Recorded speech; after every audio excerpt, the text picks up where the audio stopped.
The plum curculio is a major insect predator on fruits, especially the pome fruits, the apples, pears, things like that.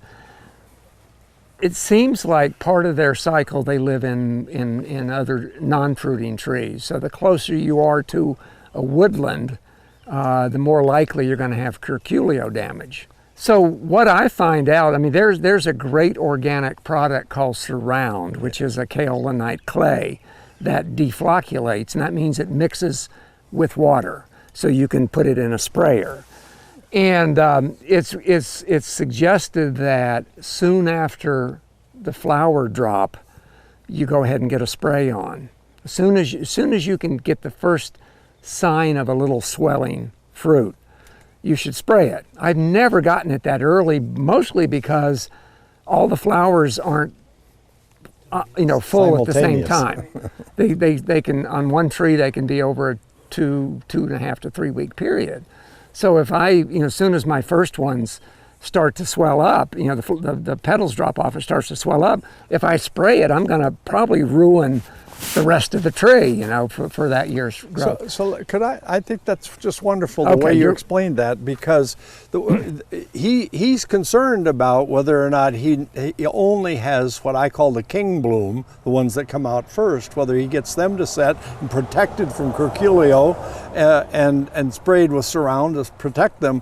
One of the reasons he's concerned is that he knows we do get frost, and if he doesn't use his own strategy to have some of the secondary bloom that come out a little bit later have the opportunity to set also, then he's more susceptible to frost and losing his whole crop. That's good, and I'd say out of the last 4 years, and it's not unusual for Western North Carolina, we get warm Februaries, we get freezing after that, we get warmish Marches and freezing, and we can have, if you listen to local people talk, they speak of a dogwood winter and a blackberry winter. And what that means is when the dogwoods are in bloom, it's not atypical to have a frost and a hard freeze. And then 2 weeks, 3 weeks beyond that, when the blackberries are in bloom, it's not unusual for that to happen. So much so that the local people have named it. So if your plant goes into flower bud, and then we get, a week or two later, really two nights of really hard freeze, most likely that's pretty much it for the fruit for you for that year. 3 or 4 years out of the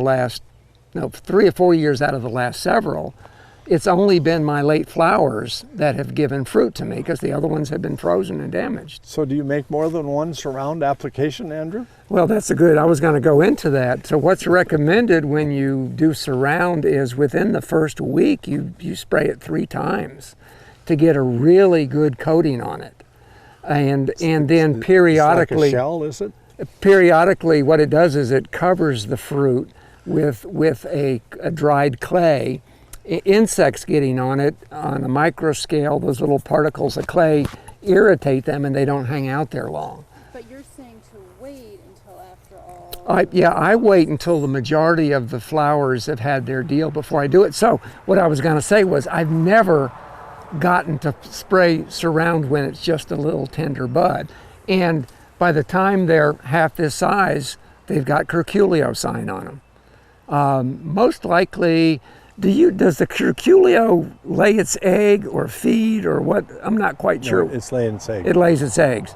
I've had lots of fruit that make it through without a whole lot of damage that show sign of curculio, but there's also something called the June drop with apples in particular, but other fruits. And I think what the tree does is it's self-pruning fruits that potentially have problems, insect problems, disease problems. So a lot of these may fall to the ground, and some of them may develop. Probably if you cut into an apple, let's say it's full size, and it had curculio, you'll probably see some frass, some tunnels in it, and things like that. If you can get the Surround on it early enough, you don't get the curculio damage. Once you get 2 or 3 coats on there, it would take a really hard gully washer. Let's say a really hard gully wash of, let's say 2 or 3 inches in 2 hours would probably take about 30% of the clay off. So you still got a good base on there. And so typically what you do throughout the growing season, you spray. I don't think I've ever sprayed more than probably 5 times, 6 at the most. So, you know, like right now, I just sprayed mine again the last couple of days, and that'll probably do me for 2 or 3 weeks. And when they get noticeably bigger, I'll spray them again. But it allows us to grow, for the most part, picture perfect organic fruit that doesn't have codling moth and you know, all this type of stuff in it. Yeah, Nikki. So those future sprays are still for plum curculio? No, they're for the whole gamut of insects Plum here. curculio is attacking it right in that bloom time, and that first few days after bloom time is when it's out. Any insect. Right in bloom time and just after it is when it's attacking. Yeah. In all of these different, and it attacks peaches. Well, you can buy it as a too. liquid, but it's more economic to buy it as a 20-pound bag of clay particles. Is it basically the same as diatomaceous earth? No, totally different. This is a clay. Diatomaceous earth are the shells of CB and C bacteria, not bacteria, but actually it's just really a godsend in terms of how good it is, in terms of how useful it is for people that want to have organic orchards. Yeah. Is it okay to get it on leaves? Oh yeah, definitely. Yeah. And the research has shown that not only is it not bad to get it on the leaf, but it actually increases photosynthesis by about 20%. You can spray it on your eggplant, on your tomato, anything you have insect problems with, you can spray it on it. It's a great plant, and you can buy a 20-pound bag. I used to know the name of the place that sold it in Hendersonville, but they changed names, and I don't have that name in my head, but you can buy a 20-pound bag of it for about $25 there. And with an orchard this small, it would last 3 or 4 years. So it's not an expensive thing for you, but it really is great for insects. However, that said, we've got a new insect on the scene. Yeah. The brown marmorated stink bug that came from Asia, landed in the U.S. in Philadelphia, or Pennsylvania rather, in '96, and it's spread down here over the last 3 or 4 winters. If you noticed stink bugs trying to get into your house in the wintertime, that's the brown marmorated stink bug. Last year, where I live in East Asheville, they were a major problem in the garden and orchard. Feeding on the fruit, they've got a proboscis, they just inject it, and then probably give off some enzymatic substance that dissolves the fruit, and then they suck it up. On one level, like with Asian pears, my Asian pears never had any stone pits in them. And as soon as the stink bug's shown up, you know, take a bite, oh man, stones. Wherever they bite, there's a stone cell formed. But we don't know whether Surround is going to stop them. They're too new. The fact that they've got long spiderly legs, they've got a proboscis that doesn't have to encounter much Surround. We're hoping that it's going to work, but we don't know yet. But they were major last year. I went out in my garden and orchard any day, and hundreds of them. By the time my pears were this big, they showed 30 and 40 feeding marks on each one. Just like. And you had Surround on them? No, well, that was, I got in there late last year. So I should have got them when they were little swells, but I was away and didn't get to do that. But anyway. Are there known predators? Well, there are in their native country, and it turns out that the cooperative extension that's working on them as a problem is the local one here. So it's doing the research nationally. I saw an article last year where the researcher said they've already identified 2 insects. One is a predatory wasp, but he said it's going to take 7 or 8 years to get them approved for release. So we're on our own until then. Spiders like them, so cultivate a lot of spiders in your house and garden and orchard. I don't know that chickens will eat them. There's another stink bug called the harlequin beetle that's black and orange. And I remember one day thinking, oh man, my chickens will love them. I got a big thing of it, and I threw them on the ground. The chickens all ran there because they know food drops from me. As soon as they saw them, they turned in the other direction. So not only would they not eat them, but they wouldn't even recognize them, and so They didn't like the smell of them.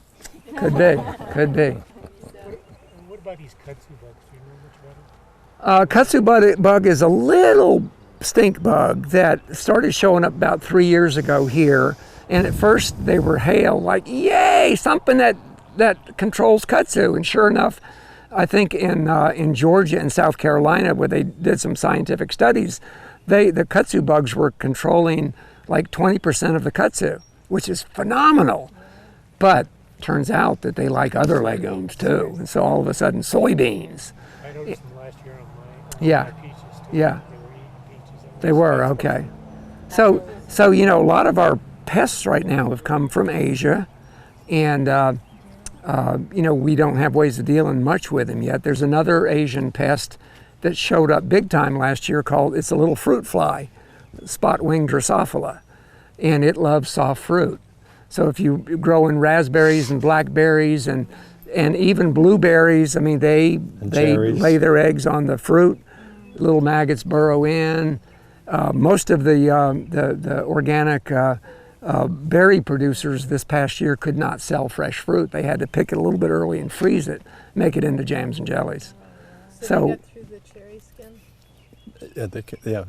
They actually, as opposed to the other fruit flies that we've had in the past that came for ripe fruit and that are flying around your wine bottle, these attack right as they're starting to change from green fruit to changing toward ripe, and the other fruit fly didn't attack them. And this one will attack at that stage, and as Andrew says, the eggs are already in there. Right. A lot of people ate jams and jellies that had fruit fly eggs in them, but they were good. Yeah, They tasted a little bit of extra tasted protein. fine. But what it does is it interrupts the development from carbohydrate into sugar, the ripeness. So by the time, let's say, a blackberry is ripe that has been infected with this, gets kind of mushy. Some of the cells, some of the the little fruitlets are discolored. I mean, you look at it and you go, I don't think I want to eat this. You know, it's not that there was a maggot in it. It's like it doesn't, and then it rots easily. Most people with a home orchard are considering barriers in terms of like blueberries and raspberries and blackberries. You have them in small enough amounts. You could consider covering them with something that was tight enough. In fact, the ground cover that is used for vegetables like to prevent Rejuvenate? frost. Sir? Rejuvenate? Yeah, It's a woven spun fabric that's very lightweight. People are considering using a plastic pipe to make a hoop and covering it for their home, like this little blueberry patch that's right here. That can readily be covered either by doing it in a couple of different rows or even the whole thing. So spotted winged Drosophila is a lot bigger problem for the commercial industry than what it is for a homeowner, in my opinion, because the commercial industry has to be monitoring, and they don't have any organic solutions for them to use other than barriers like I've spoken about right now, at least that I'm aware of. And I've been reading fairly carefully, trying to understand about it, and the main thing they're doing is monitoring and then using as gentle a pesticide as they can, but almost all of them are that are in infected areas, and the expansion into the United States is just phenomenal in terms of how many states now have spotted winged Drosophila. What size mesh would you need? You can get it in several weights. It's woven. There's no openings in it. I mean, water can get in, and How about sunlight? sun can take. It's very, one of the ones I know is very thin. You can grow crops under it. I mean, they put them over. All sorts of things to keep the insects. Yeah, it's just called row cover is just the generalized name for it. Yeah. Pat has it and uses it. Pat and his crew use it all the time in various crops here, Will. So he'll show you what it's like. You can get it in big sheets, or you could cover these trees with it easily. Take your stapler and put it up there over it and start stapling, and you could cover the trees in home orchards. Blueberries last year. Can't keep the birds off. Well, it'll certainly do that too. Well, last year, we had a lot of moisture. I've got one trellis that has 2 Concord grapes and then another incredibly delicious champagne grape called Foch, F-O-C-H, that we can grow organically here, and that's unusual. And I was looking at those grapes, licking my lips, thinking, oh my God, you know, it looks like we've got like 7 or 8 bushels of these, you know. So we netted it to keep the birds off. Well, stink bugs got on them. Couldn't get to the stink bugs. These stink bugs are different. The brown marmorated is different than the other ones. They don't drop to the ground. I mean, a lot of ones you see a stink bug on a plant and you just have a little bucket of soapy water and you kind of reach up and it, you know, and drops into the bucket. These guys are hard, fast flyers. Boom, they're gone. They're strong. So we couldn't get into the grapes because they were completely netted. We didn't get one grape. They got it all. They got it all. You know, like there's going to be a lot more row cover used for for both these 2 insects that we've been talking about, by home orchardists especially. Yeah, yeah. This is just an aside, but No, I used netting, bird netting, for the birds. He kept the birds off his but not the stink bugs. It made a great habitat for them. We cover a lot of cherry trees in that project I was telling you about, with this row covering over the whole tree that's as big as this sweet peach tree that Dwayne is standing under. You know, it's and they just take off a stapler out and staple it around and cover it. So I'm sure you can do it. Well, that's interesting. That's interesting for home to hear. orchards. Yeah. And until we get to some other good solutions, like antagonistic pests. I mean, not antagonistic pests. The attackers that are after the marmorated stink bug, brown marmorated stink bug. That's right. That's right. So one thing that says to you as potential fruit growers is don't let any of those guys out of your house alive, because each one of those that you let out alive is going to make 500 more. You know, get a bucket of soapy water and, you know. Okay. Any questions about this tree? The only marks you're seeing on the existing apples are the plum curculio. You're not seeing anything else? I don't think there's been time in the season for anything else yet. I mean, codling moth comes and there's a Asian or European or Asian borer of some sort, but I don't think this is quite their time yet. So the other thing that's going on in the tree is that there's mildew, but those and aphids right there in front of your at your eye level. Those are probably aphids, a little different aphid than the one that's on this cherry tree, or it could be mildew. I'm not sure which it is that's curling them, but I'm not aware. Aphids. It's aphids, yeah. So surround helps that too. Yeah. Surround helps it dramatically. Yeah. It's eating on the leaves and the top. Yeah, the tips. Hail. Well, at least at my house there was a lot of hail. Somebody's eating on it. You think it's cutworms? Yeah, you can see. I've seen a little bit of cutworm this year in the orchard, which is not real usual, but yeah. Well, so I don't know the disease well enough to know whether this is frog eye. Anyway, there's a fungus that's attacking and making these spots on this leaf, but I'm not an apple guy enough to know what it is. I think that most fungicide work is with sulfur, isn't it? In apples? Yeah, I've not had to really spray that. It manages. This is some kind of leaf spot that says there's a problem, and most likely it's not going to be one that's going to limit a whole lot unless it really takes over the leaves and cuts down on the photosynthesis. But so I don't have knowledge about that. I don't either. But I agree with you that it doesn't look like it's affecting the photosynthesis enough in this tree and defoliating it. Sure, there are a few leaves coming off of it, but it's got a lot of healthy leaves and a lot of sunshine coming through to it. What its biggest problem is frost has taken a lot of the crop off the tree. Sure, a lot. That's happened a lot this year. While we've been standing here talking, the potential problem of if we take that whole leader off is going to be half of the tree solved itself, because it turns out that this branch is on that same leader, and I can remove this part without affecting this part and still leave a lot of the tree intact. And I think that's probably what we'll do there.